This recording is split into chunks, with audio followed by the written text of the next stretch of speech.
Hi friends, welcome to foodies channel. இன்னைக்கு நம்ம சேனல்ல குழம்பு மசாலா எப்படி அரைக்கிறதுன்னு நான் உங்களுக்கு காமிக்க போறேன்.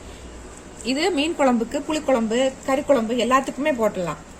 நான் இப்போ இதில் 1/2 கிலோ மல்லி எடுத்திருக்கேன், 1/2 கிலோ வத்தல் எடுத்திருக்கேன், 100 கடலைப்பருப்பு, 100 மஞ்சள், 100 சீரகம். நான் இது மட்டும்தான் இங்கே போடுவேன், வேற எதுவும் போட மாட்டோம்.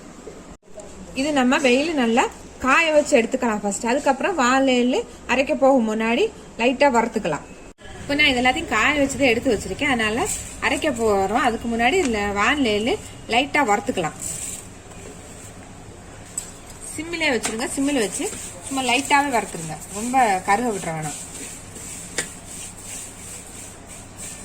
இப்போ சீரகம் நல்லா வறுத்தாச்சு. இது நம்ம ஒரு பாத்திரத்துக்கு மாத்திட்டு அடுத்து கடலைப்பருப்பு வறுத்துக்கலாம். அடுத்து கடலைப்பருப்பு வறுக்கலாம்.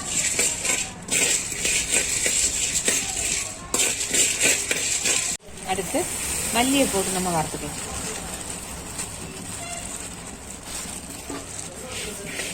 சிம்மிலே வச்சு வறுத்துறதுக்கு பாருங்க.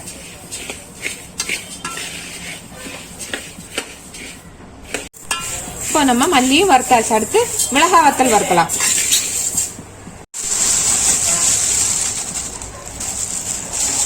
மிளகாய் வத்தல் கொஞ்சம் கொஞ்சமா போட்டு நம்ம வறுத்துக்கலாம். வேணும்னா இந்த காம்பு எல்லாம் கூட வறுத்த பிறகு கிள்ளிக்கங்க.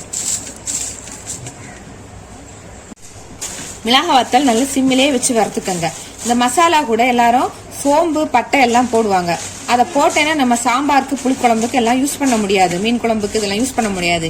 இதுனா நம்ம எல்லா குழம்புக்கும் யூஸ் பண்ணிட்டு வேணும்னா கறி குழம்புக்கெல்லாம் பட்டை, கிராம்புலாம் தனியா அரைச்சு வச்சு யூஸ் பண்ணலாம். அது எப்படி அரைக்கிறேன் நான் உங்களுக்கு இப்போ காட்டுறேன்.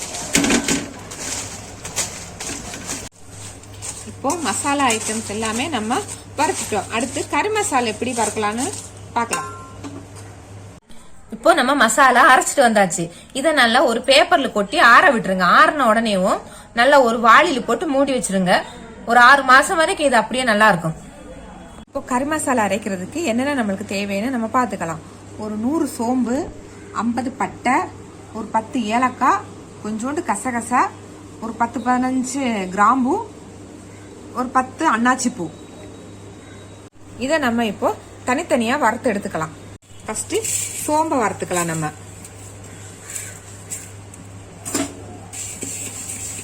இன்னும் சிம்மிலே வச்சே நம்ம வறுத்துக்கலாம், இல்லாட்டி கருகி போயிடும். அடுத்து இதுலேயும் நம்ம பட்டையை சேர்த்துக்கலாம். அன்னாச்சி பூ எடுத்து வச்சிருக்கேன், அதையும் போட்டுக்கலாம். கிராம்பு அதையும் சேர்த்து, ஏலக்காவும் சேர்த்துக்கலாம். கசகசா மட்டும் நம்ம இறக்க வர ஸ்டேஜில் சேர்த்துக்கலாம்.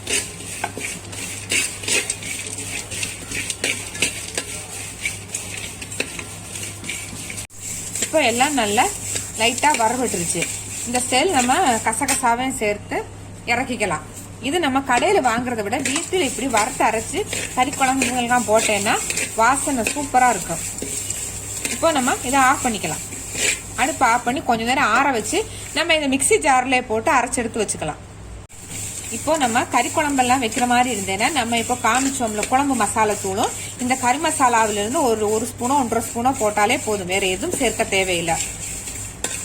இப்போ நம்ம கறி மசாலா அரைச்சது ரெடி ஆயிடுச்சு. இது மிக்சியில நம்ம இந்த அளவுக்கு நல்லா நைஸா அரைச்சு வச்சிருக்கேன். இது கறி குழம்புக்கு, பிரியாணிக்கு எல்லாத்துக்குமே நம்ம போட்டுக்கலாம். இந்த மசாலா 2 மசாலையும் நீங்க அரைச்சு பார்த்துட்டு எப்படி இருக்குன்னு எனக்கு கமெண்ட் பண்ணுங்க. தேங்க்யூ.